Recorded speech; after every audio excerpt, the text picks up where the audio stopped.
कहर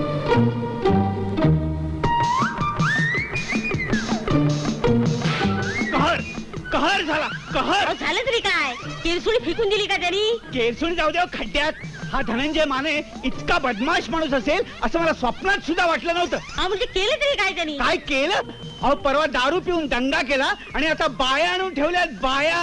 काय? परमेश्वरा, आणखीन काय काय पाहणं माझ्या नशिबात आहे कुणास ठाऊक. जाऊ द्या हो, नाहीतरी सोडून जाणारच येत ना ते. ही पिढा गेल्यानंतर सगळं घर गोमूत्र शिंपडून स्वच्छ करून घ्या. आले तुम्हाला लाज लज्जा शरम वगैरे काय आहे का नाही? नाही, जी काय असेल ते आम्ही बरोबरच घेऊन जाणार. तुम्हाला त्याचा काय उपयोग नाहीच आहे. तुम्ही इतके चारित्र्यहीन असाल असं मला वाटलं नव्हतं.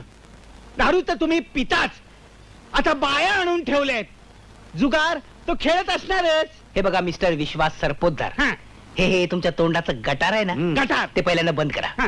आणि आतल्या त्या बाया नाहीत, आमच्या बायका आहेत, बायका. वाटेल त्या थापा मारू नका. अचानक बायका आल्याच कशा? अरे अहो, लग्न झालं की बायका येणार नाहीत का? लग्न झालं मला कसं कळलं नाही? तुम्हाला लग्नाचं आमंत्रण द्यायला तुम्ही आमचे कोण? कोण? काका की मामा? हा? नाही मी काय म्हणतो, हा. अचानक लग्न कसं झालं? प्रेमाची भानगड आहे. हा? लग्न करावंच लागलं. वाटलंच होतं मला. आता ओळख करून देतो ना तुमची. हा? या. हे. लांब उभे राहा जरा. ही पार्वती माझी बायको. नमस्कार. ही सुधा शंतनूची बायको. नमस्कार. या, विचित्र दिसत असले तरी आपलेच आहेत ते. या या. हा, तुम्हाला मी म्हणत होतो ना, तेच हे या घराचे मालक. हेच का ते? त्यांच्या चेहऱ्यावर जाऊ नका, मनाने अतिशय चांगले आहेत ते. तू- रिक्षात ठेवलं सामान? हो ठेवलं. ही घ्या तुमची केरसुणी. हा. निघायचं का? चला निघूया बाबा आता. का आता काय? तिन्ही सांजेची वेळ आहे, नव्या नवऱ्या घराबाहेर पडताय. हो ना. कुंकू लावल्याशिवाय मी अजिबात जाऊ देणार नाही. अय्या हो. चला, खरं तर ओटीच भरणार होते मी. काय तरी तुमचं. काय तुमची बायको म्हणजे? ओटी भरू नका. आमचे खण नारळ आणि तांदूळ वर आलेले नाहीत. तेच म्हणतो मी, वर यायला तांदूळ मध्ये.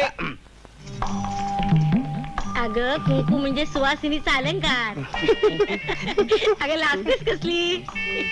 अच्छा येते हं? आणि मला तुम्हाला पण कुठल्या मोठ्या चला जाऊ बाई. चला बायानो, उशीर होतोय. चटकन कुंकू लावा आणि चला लवकर. झालं की. अच्छा येतो. येते येते. तब्येतीची काळजी घ्या, केस गळायला लागलेत तुमचे.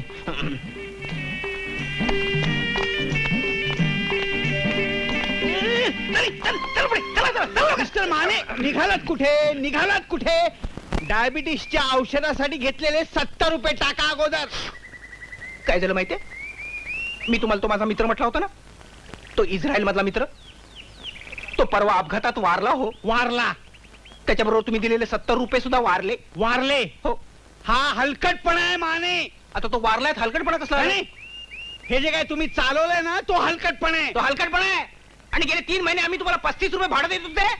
आमचा पेपर दररोज वाचायला येतात आणि रद्दीचे पैसे घशात घालायचे ते. हळू बोला हो. हलकटपणाच्या गोष्टी सांगतायत. बघा बघा तुमचा नवरा कसं तोंडवड करून बोलतोय. निघताय ना? निघतोय ना.